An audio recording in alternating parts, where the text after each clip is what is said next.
So guys, mag-plating tayo sa ating Pizza Hut. Maglagay tayo ng cheese.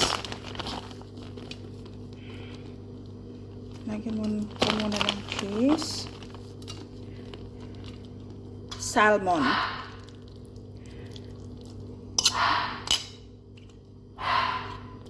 Overload to guys. Overload.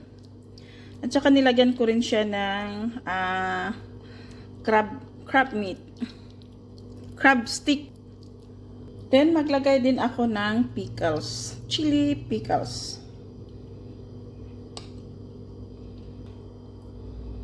Okay, yan. Tama na yan.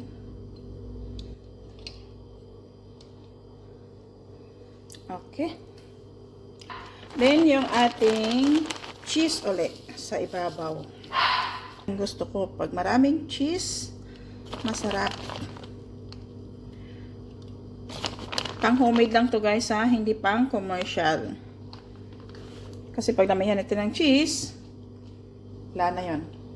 So, ayan, samahan nyo ako doon sa likod. Oh.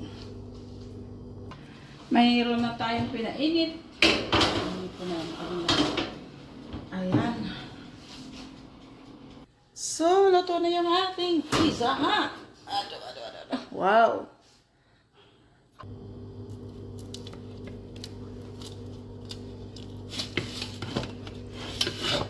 Wow. Wow.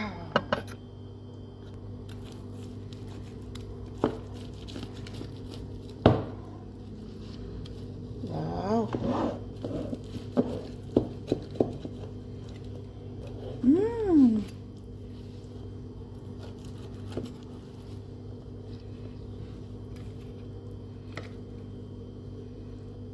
Ah. Wow, wow, wow, wow, wow, wow.